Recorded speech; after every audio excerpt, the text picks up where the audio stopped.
Good morning. I am calling, oh yeah, it's on. Good morning. Today is Thursday, March 21st, and I am calling the Board Development Meeting to order. It is 10:02 a.m. Mr. Gaither, will you please call the roll?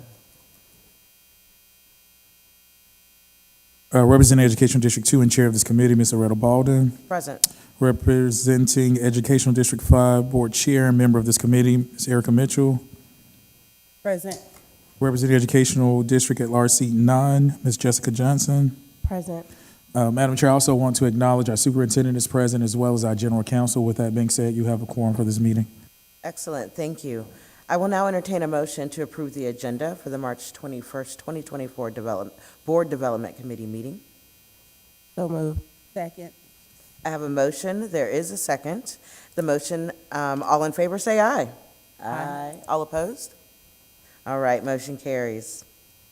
Is there a motion to approve the September 19th, 2023 Board Development Committee meeting minutes? So moved. I have a motion, is there a second?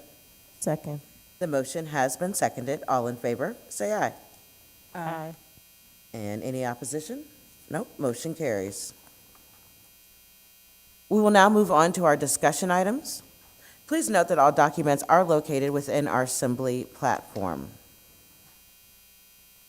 First on the agenda is the 2023-24 Board Conference schedule. This was shared with all board members at the beginning of the school year.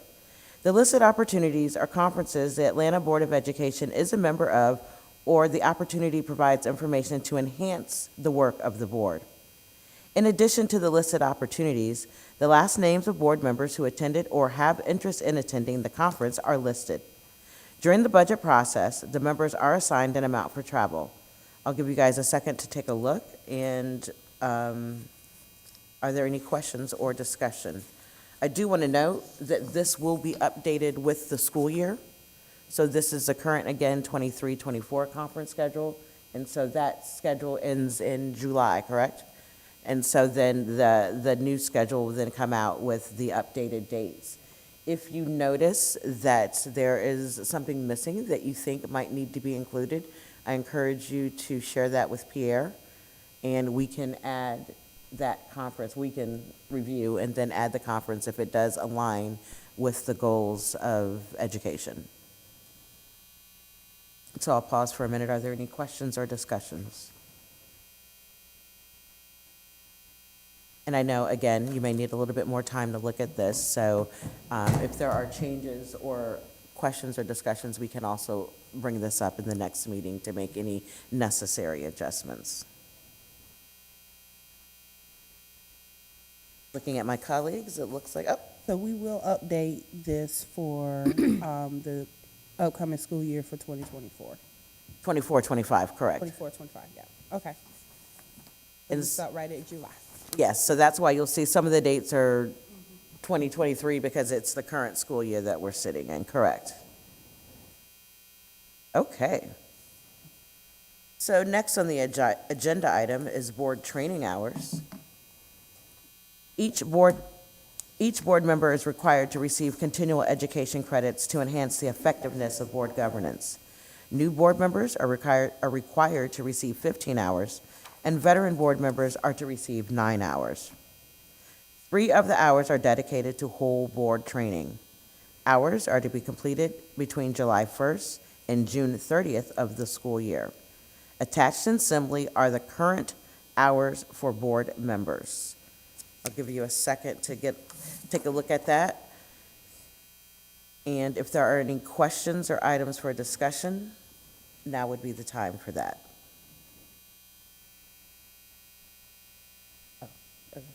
Is this the updated training hours? Because I know this says from November 2023, and those board members who attended other trainings. And I see the new board members. Yes. Yes, it is updated. I believe November is when, Yes, is when the first training actually took place that board members were able to get hours for. So for you, Chair Mitchell, I think there's one training that you don't see yet, because they still need to upload that when you did the board chair training. Yeah. But the hours are as current, I believe, as of February 15th. And so we're still waiting for them to input additional hours in the system for GSBA. Jessica? Yeah, are you able to outline, I guess, the additional opportunities that are available for members to receive the remaining hours before the end of this academic year? So would it be one of these, we would need to do one of these additional conferences, I guess? No, so most of your hours a great majority of your hours will come through the Georgia School Boards Association. There is a virtual option. Again, there's the conference that takes place in June, which will be the last opportunity to get with GSBA outside of doing virtual. And then again, once we do the whole board training, that would get you an additional 3 hours plus, depending on how long that training is. We say this because board members do attend conferences that are board related, but you don't get hours for a lot of those. And so technically, the only two sponsored events that we can get hours for is technically through GSBA, or if it's something done by our general counsel's office, because they are certified trainers. And so that's how we're able to get like whole board training or some additional hours around that. So none of our soft G work is included in this, is that correct?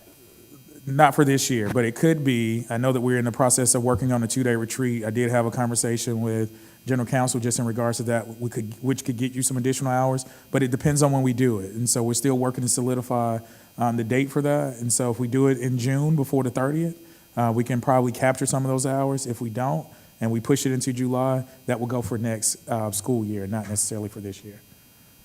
Okay, and then what should a board member do if their hours are not included? So for example, me personally, I attended the November GSBA conference, and it does not look like I received credit for that conference. Yep, so let us know. I'll make a notation here because, again, in order to get those hours at GSBA, there was a checkout system, and so if they didn't scan you out, those hours did not populate in the system, and so we would need to then follow up with GSBA to make sure that they're there. Excellent, thank you. But we will also share the virtual, they did release a virtual schedule for opportunities that board members can register for through GSBA, and so we'll send that out as well. We'll send it to the Board Development Committee, but then also to the full board, just so that you guys can see that. And last question, about how many hours do you typically get for the GSBA June conference? 6. Okay, excellent. Yep, so usually on-site training with GSBA usually gets you up to about 6 hours at the conference, or the individual trainings that take place outside of the new board member training would get you about 12 hours.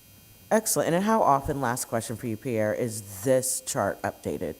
So our goal is to make sure that this is also we always send out an update through a quarterly report, but we will work on the rhythm of this meeting, and so we'll make sure that whenever this meeting takes place, you'll be able to see updated information for board development for discussion. Excellent. Are there any other questions or discussion? Thank you very much. Moving on to the next agenda item. The Board Governance Manual was created as a tool for board members, guiding us from elections to the day-to-day operations of the district. This document does not replicate the charter or policy manual, but is more of a resource guide pulling from both documents. This document was approved by the board in November 2021, and board members are now asked to review the document and provide information regarding updates. So I believe this is one of the first major projects that we did as the Board Development Committee, and it was most certainly a joy putting it together. But it is now time for us to update it. There have been some things that have changed within, honestly, our charter, as well as different political officials are now in different places. So it is now time for us to update that. So what I would love to do is for each of us, as well as the entire board, to review the manual and flag things that we think need to be updated, and then what we will do is discuss those updates at the dais, and then get to moving and get that updated. My guess, the cadence for that is probably now every 2 years. I'm sorry. So yes, that would be my recommendation, because that's when you elect board leadership. that we update that as we do that every 2 years. As well as elections. Elections, yeah, committees are changing usually around that time frame as well.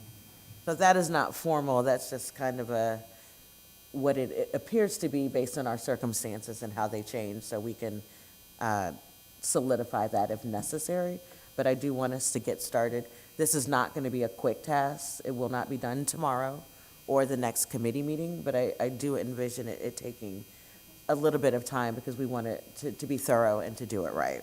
And I was just going to say, Madam Chair, for board members, as a reminder, that's the white book that you guys all received.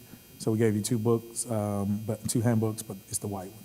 And it is a nice little, like, a handy dandy tote-along with all your relevant information included. And I just want to add, I know Coach Ashley will be working with us to help us tweak the manual. Excellent, excellent. Coach Ashley, woo-hoo! So the next thing on the agenda item is the board community engagement. So we do have a community engagement book. It's very similar to the board development manual, but a board member Katie Howard, has presented to us a community engagement plan that is more formal. It includes the board as a whole going out together, but in addition to the individual community meetings that the board members are having now. So this would not replace them, but would be in addition to, and the thinking is it gives the community the opportunity to engage with all of us as opposed to one person focused on one area, but all of us can be engaged at one time. So what I would love for us to do is to review what has been presented by Katie or Board Member Howard. And I would love for us to invite her to the next meeting, possibly walk us through some highlights, and then we can decide how we move forward from there. I do believe that there's also a recommendation to us, for us to make a recommendation to the policy committee to create or update our engagement policy. Are there any questions or discussions around this topic?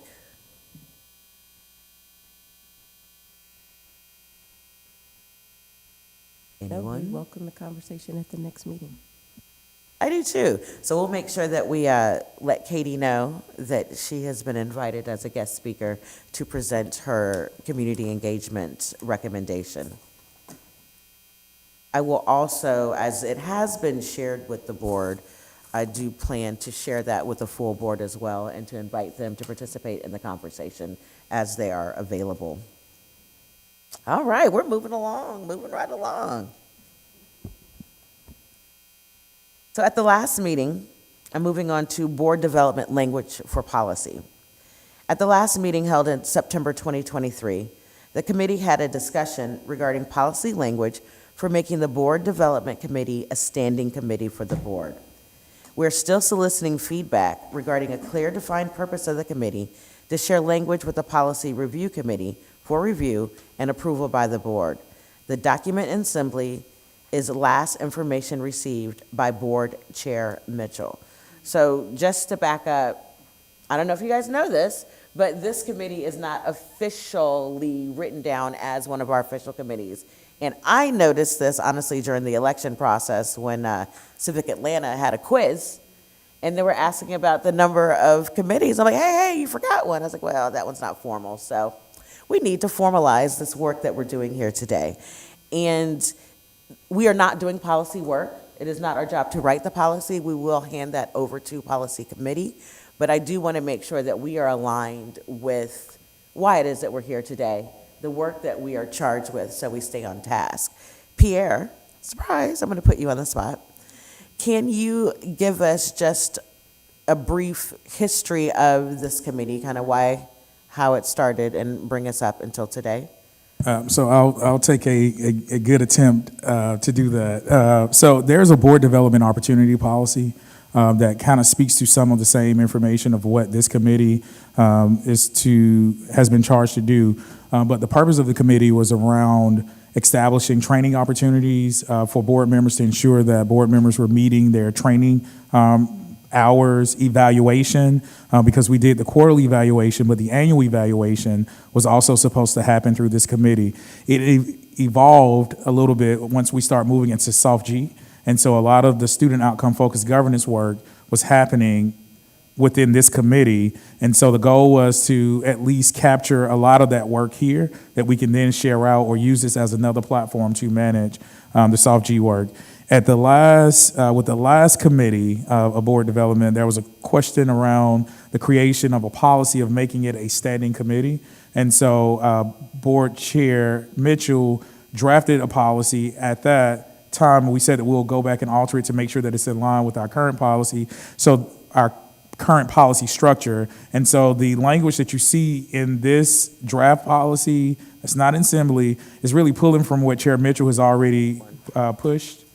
It's pulling what Chair Mitchell has already put out, and I think it captured a lot of that, but also puts it back into the same form of where all of our other policies are in line. The only other thing that I do just want to add as we're talking about the evolving of this committee, last year, we did add community advisors, thank you, that's the word. Community advisors to this committee to operate almost similarly to the audit committee.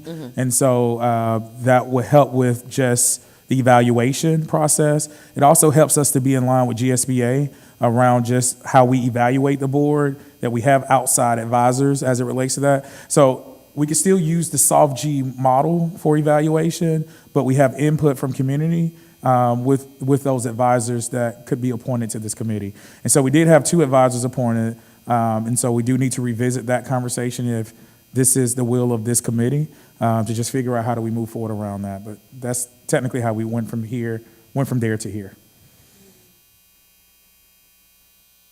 Erica? I was just gonna say, one of the advisors, Cedar Cook, passed away, so we definitely need to make a new appointment. Yes, we will need to do that. And I was just going to acknowledge the other advisor, to Chair Mitchell's point, was Casey Vennings as well. Just again, do we want to reengage her around this process and then add someone additional will be up to the committee. Was there a term identified for the advisors when they were appointed? So it's the same term as the committee, Okay. so 2 years, but it could change with committee chairs or committee makeup. And was there a limit to the number of community advisors that we could identify? No, we didn't say that. I think 2, at minimum 2, but we can. I do think that we should capture whatever the desire of the board in whatever the policy is, just so that we can ensure that it remains consistent. So what I would like to do, because I don't want to do the work at the dais, that's not the most productive way to use our time. I would like for us all to review the language that has been handed out. And don't think of it as you're writing policy, because that's not our job. I don't want to waste our time doing that. But I want you to think about the purpose and the role. And do we feel like the purpose and role of what this committee is captured within this document? Again, I don't want to wordsmith, and I was a math major, so I'm not going to tell you where the periods and the commas go. But I do want to make sure that the general feeling and intent is represented here. So when we pass it over to policy committee, there'll be little question about what it is that we should do. So the biggest difference that I see from when I last served on this board, Pierre did point out, is the addition of the student outcomes focused processes and evaluating board members. So I don't know if that is if any of that needs to be spelled out, or how the policy committee will take that over, and that will also lead in terms of implementation. What does that look like? That doesn't necessarily live in the policy, but I am just mentioning that there would need to be some behaviors that we would need to change or add in order to meet these goals. And I was just going to add, Madam Chair, I think that's where Ashley Paz, the coach, will be able to come in to assist with how we actually do the evaluation process around that for the full board. So there is a self-evaluation, but how do we do that full board? I think she'll be able to guide. That would be awesome. So what I would recommend that we do is, again, read this over, make note of our recommended additions and changes. This can be an agenda item for next month. We can review those and then hopefully get to a place where we could pass it over to policy. Madam General Counsel, is there anything you would like to add? I think that sounds like a great plan. Excellent, thank you. Colleagues, we all good? Yes, thank You all right? The pollen is high today. The pollen is high. They said it on the news. Okay, so are there any, I guess I did kind of discuss the next steps, which is we will come prepared to discuss how we feel about the board develop, not how we feel, but our inputs on the board development policy. And I will also share current training hours with our fellow board members, just to make sure that they are up to date, as well as update them on their travel funds and what is remaining. That may help with their planning. All right. So I will now entertain a motion to adjourn the meeting. So moved. Second. Wow, the motion has been made and seconded. All those in favor, say aye. Aye. All those opposed? That would be no one. Motion carries, meeting is adjourned. Thank you much.